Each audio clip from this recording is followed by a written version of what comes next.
Hello, kids, and welcome to June's edition of the storytelling sessions by us, the volunteers of the Jane Goodall Institute here in Singapore. As always, I will be your host. I'm Safari Sid, and I'm delighted that you have joined us once again this month. Boy, do we have an exciting lineup of stories for you today. I'm sure you're really going to all enjoy the stories that we've got lined up for you. And kids, I hope you've been paying attention to some of our stories and learning some of the amazing things about conservation and about wildlife, not just here in Singapore, but the biodiversity all across the world. And I hope you've also been telling lots of stories. Maybe you've been telling your mummy and daddy some stories.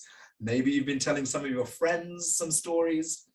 Do you know, it's so important for us to tell stories. Dr. Jane Goodall taught so many stories. And actually, she's been telling stories for years and years and years, maybe almost 60 years she's been telling stories for. And her stories are grounded in truth. It's grounded in reality and based on science. For example, when she went all the way out to Gombe Stream National Park 60 years ago and learnt about the chimpanzees out there, the families of chimpanzees, the friends of chimpanzees, learnt about how they tell stories to each other, how they eat and find food together, how they play with each other and how they learn. And it's so important because her stories have taught all of us so much about the reality of these wonderful jungles and the amazing ecosystem that we live in and the beautiful creatures we share them with. So today we have many stories like that and a very special story by Dr. Jane at the end. So kids, we're going to start our first story and it's called Ethan Adventures. The story has been done by some of our wonderful volunteer friends at SOTA. Maybe one day, one of you or maybe all of you might end up going to an amazing place like SOTA. And I hope that you'll share your stories with us then. So over to the students of SOTA to tell us their wonderful story. Hi everybody, I'm Arya. I'm Faith. I'm Nicole. I'm Chingan. I'm Hui-Jin. And we are from SOTA. In collaboration with JGIS, we will be telling you a story called Ethan's Adventures. Once upon a time, there was a boy called Ethan who had magical powers. He could understand and talk to animals. He used his powers to help animals in danger and solve their problems. One day, he traveled to Antarctica on an adventure to learn more about the animals there. He saw none at first, only melted ice caps. Disappointed, he explored the place even more on his boat. He finally came across an animal, which is a polar bear. As he approached the polar bear, he realized that the polar bear was yellow and dirty. And the polar bear was so skinny he didn't even notice it.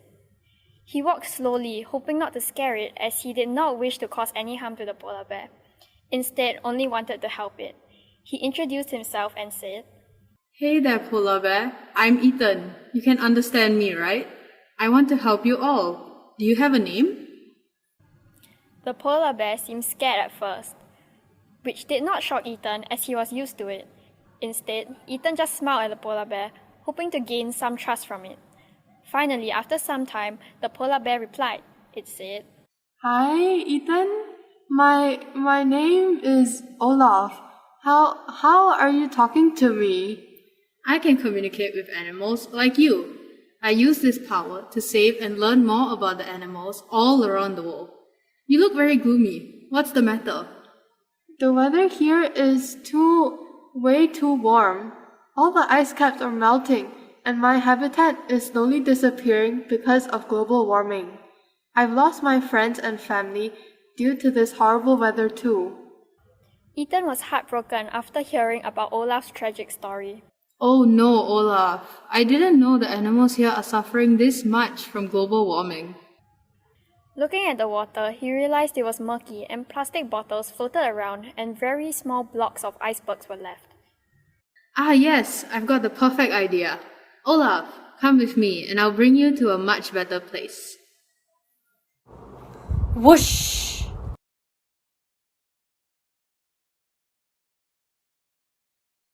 Ta-da! Here we are. We have arrived. Wow, what is this place? He looked around amazed as he took in the sight of this unfamiliar place.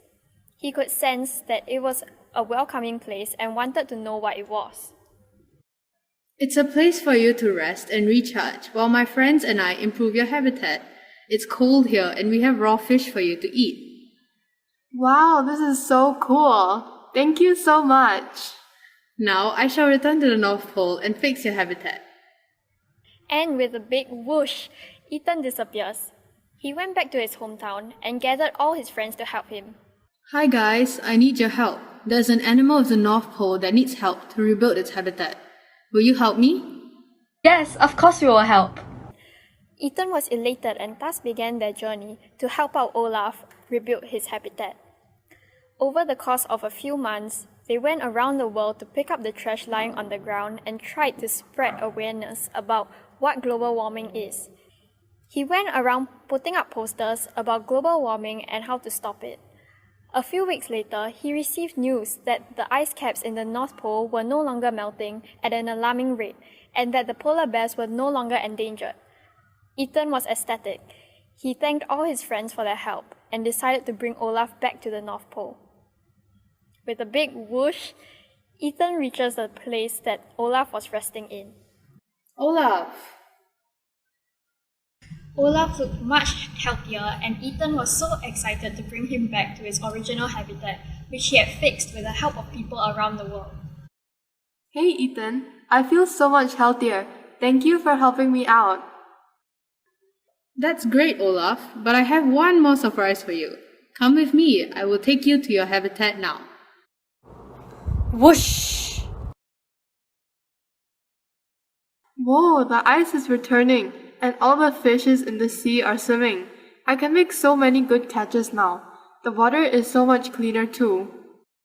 I can't thank you enough, Ethan. I hope we can conserve my habitat. Ethan felt very proud of himself, but also very happy that he was able to help another animal in need. In the end, although he did not completely eliminate global warming, he was able to help reduce it by not littering and also spreading awareness about it to other people so that they can help reduce it. Thank you for listening to our story. We hope you enjoyed it. Bye! Wasn't it a brilliant story, kids? Did you enjoy what those wonderful students at SOTA has done for us? I hope you did. It was a really, really good story. Ethan Adventures by the students of SOTA. Can we give them a round of applause, please? Didn't we enjoy that story? If you liked it, give them a clap, please. Yay. So great work by the students at SOTA, and we really enjoyed that. I hope you guys did too. Now, wasn't it interesting how they use these different mediums, these different styles of telling stories? We've seen them using puppets. You can tell your stories by writing them down. Maybe you can draw a picture or a cartoon and tell a story in whatever way you'd like to tell us a story. Maybe you can pick up a camera or use your mummies and daddies' phones or iPads to take pictures of things and tell a story through that as well. There's always something wonderful and exciting to share in the form of storytelling. And I'm sure you have lots of stories to tell us too. We'd love to hear your stories. So as I said, if you take a picture or draw a painting, or you have a lovely story in your head that you want to write down, please do. We love to hear all your stories and all your pictures and all your paintings. And you can send it to us. You can ask your mummies and daddies to connect with us on Facebook or on Instagram or on some of our other social media platforms or over our website, and email it even.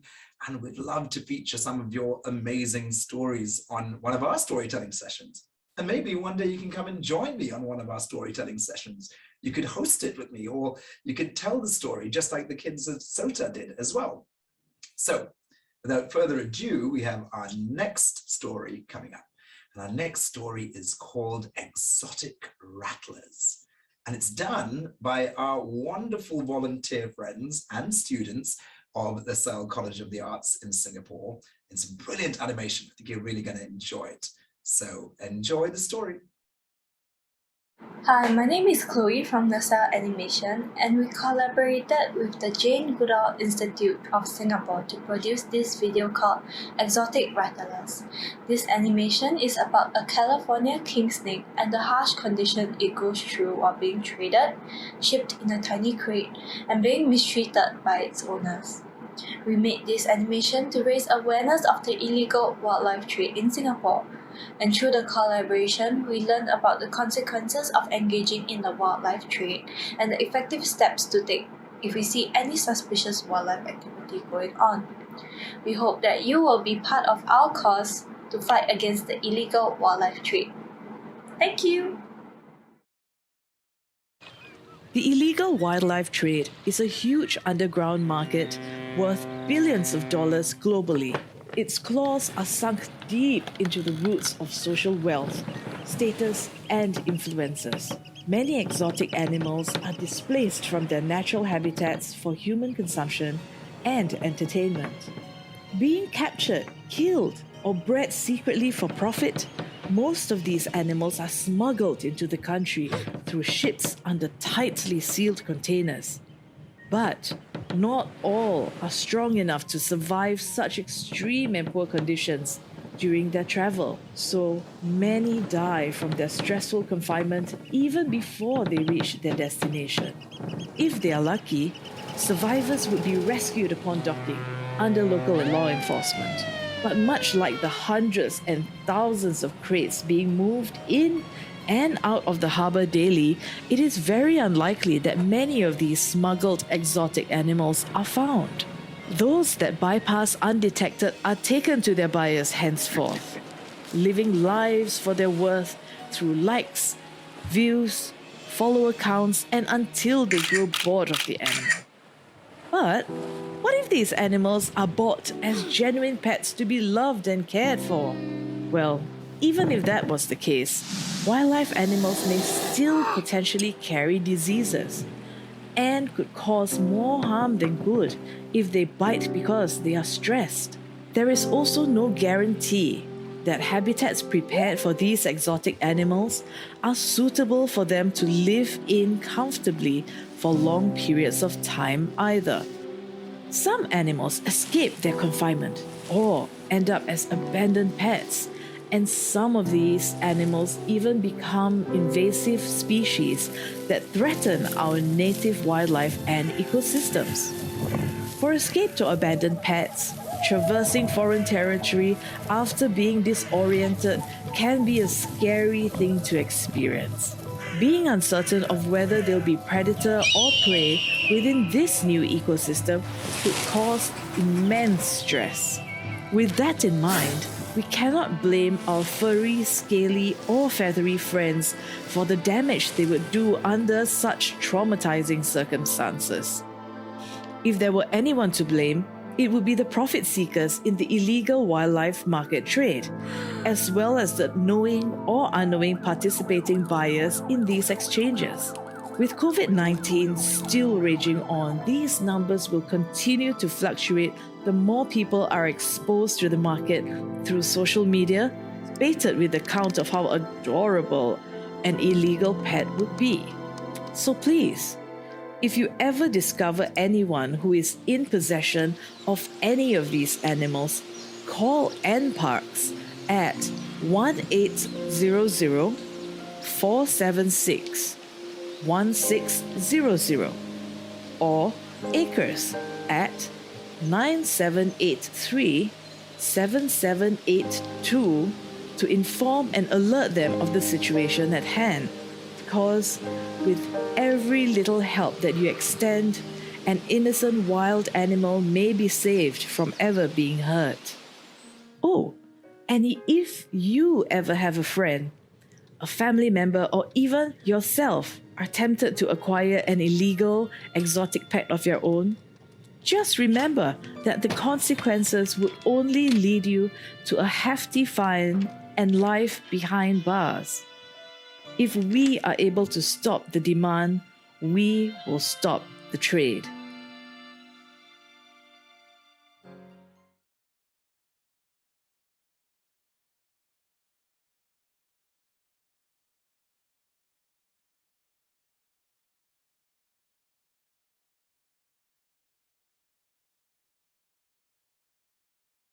was a great story, wasn't it, kids? Didn't you like how the students of Lasalle College of the Arts put together this amazing story called Exotic Rattlers? Isn't it a bit sad that these poor animals, even if they're snakes or birds or lizards or sometimes even tortoises, are taken away from their home, that they're stolen from their mummies and daddies, and they're put in these cages and sent all over the world just so that people can have them as pets and that they can have them for their own entertainment. It's sad, but aren't we delighted that people like Ent Parks and Acres are out there to save the day and to rescue these poor animals and send them back home or look after them and find good homes for them? It's really heartwarming to know that there are these amazing people out there volunteering their time to make sure these animals are looked after. So again, kids, if you enjoyed that wonderful animation, maybe you can send us some of your stories too, like I said before. Now, there's a very special person out there that did exactly that. So is Adyan here? Hey, Adyan, are you here? Give us a wave if you are. Well, I know, Adyan, you've been watching all of our stories, and I'm so happy that you have been. And I believe you've been inspired to this wonderful painting.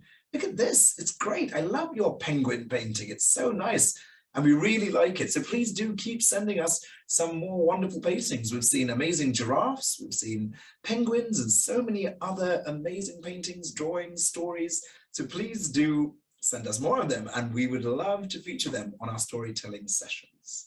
So kids, anytime you've got something to share with us, please do. Now kids, I told you earlier on in the session that we have a very, very special story coming up for you. And guess what? It's time for your special story. And guess who's going to be telling you the story today? Any guesses? She's an amazing lady. She traveled all over Africa for years and years. She tells incredible stories and inspires all of us to tell stories.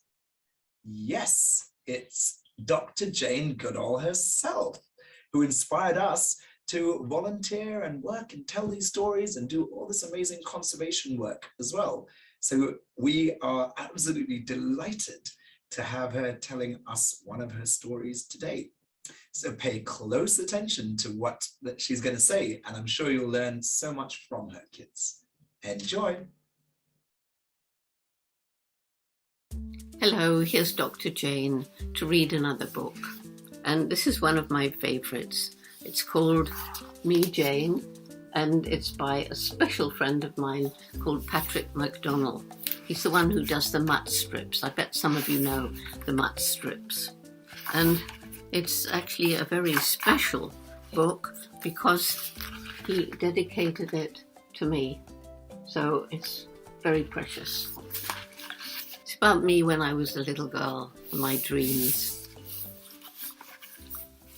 Jane had a stuffed toy chimpanzee named Jubilee.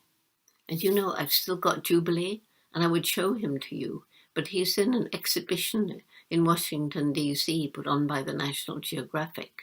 And I think they're putting that online, so you'll actually be able to see Jubilee in that Becoming Jane, it's called. She cherished Jubilee and took him everywhere she went. And Jane loved to be outside. She watched birds making their nests, spiders spinning their webs, and squirrels chasing one another up and down trees. Jane learned all that she could about the animals and plants she studied in her backyard and read about in books. I read a lot of books. There was no TV when I was growing up all those years ago. I formed a society with 4 of my friends. We called it the Alligator Society, and it was pretty good fun. In the Alligator Club, we learned about animals, we read books about them, we answered questions. I wrote the questions. The others usually didn't bother to answer. We had special names for ourselves. I was Red Admiral, my sister was Trout, and the other 2 girls were Puffin and Ladybird. I still know them. One day, curious Jane wondered where eggs came from. Have you ever wondered where the hole on the hen is, where the egg comes out? So she and Jubilee snuck into Grandma Nut's chicken coop. We were staying there for a holiday, my mother and I. She hid behind some straw, stayed very, very still, and observed the miracle. It was a magical world for Jane, full of joy and wonder. And Jane felt very much a part of it. Jane often climbed into her favourite tree, which she named Beach. And Beach is still outside the window now. He's bigger now and older now, just like me. She would lay her cheek against its trunk and seem to feel the sap flowing beneath the bark. Have you ever tried to do that?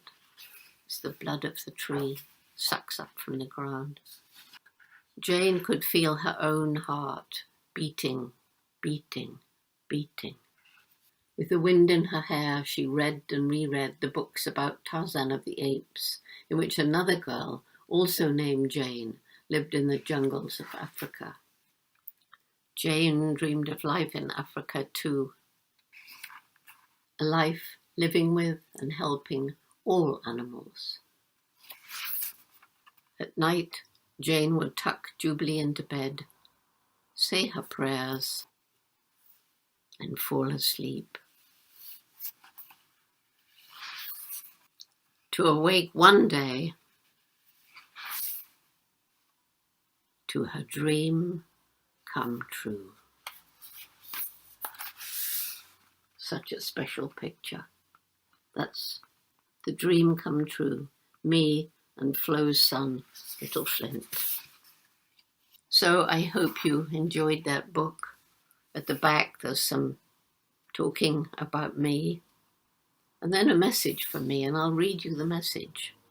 A message from Jane. Each one of us makes a difference. We cannot live through a single day without making an impact on the world around us. And we have a choice. What sort of difference will we make?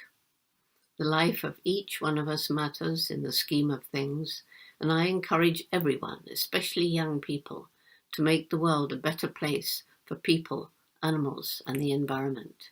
And join our program for young people, Roots and Shoots, which is in 65 countries now. Young people from kindergarten through university. Children are motivated when they can see the positive results their hard work can have. As I travel, I meet hundreds of Roots and Shoots groups. They're always eager to tell Dr. Jane what they've been doing and how they're making a difference in their communities. Whether they've done something simple, like recycling or collecting trash, or something that requires a great deal of effort, like restoring a wetland or raising money for street children or a local dog shelter. They are a continual source of inspiration for me and for other children around the world. I invite you to get involved. You won't regret it. Thank you for listening to this very special book. The story of a little girl called Jane, who dreamed of helping animals and grew up to help change the world. Help me to change the world. You can. You can. Thank you.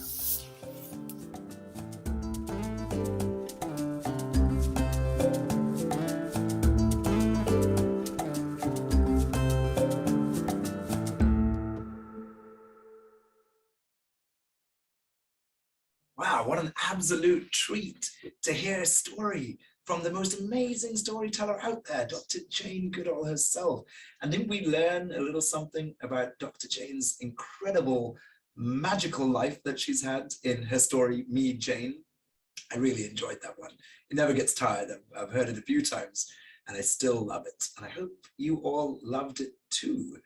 So as I mentioned before, do you have a story to tell? Maybe it's about your lunch.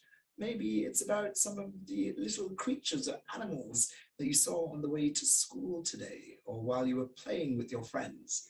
Maybe it's a story about your mommy and daddy that you'd like to tell us. We would love to hear any of your incredible stories or see some of your amazing pictures. And mummies and daddies, we would love to have you volunteering with us as well. You could come along and join as a storyteller like myself. You could come and help us do some research in our many citizen science projects. We do lots of monkey walks and monkey talks in wonderful places like the Bukatima Nature Reserve or McRitchie. You can come along with us. Of course, if your companies, if your organizations, your corporates want any education done or any walks through the park, we do that as well. We have trained zoologists that can take you through one of our many wonderful parks and talk to you and teach you about the amazing biodiversity we have in Singapore. Of course, we do corporate events where we tell stories to not just kids, but to adults as well. And we would love to be able to be part of one of these special days. Of course, mummies and daddies, we are a volunteer-led organization. We're all volunteers here. I am, so is Tanya and Connell and the many others on the storytelling team, as well as on all the other teams here at the Jane Goodall Institute in Singapore. So of course, donations are greatly appreciated and very much welcome because it keeps us going, helps us pay for all this expensive equipment and for us to be able to be here and deliver these amazing stories to both yourselves and your families. So please do find us on our website. There is a donation link there. You can follow us on our Instagram and Facebook and the other social media channels and networks. So please do join us, give us your time.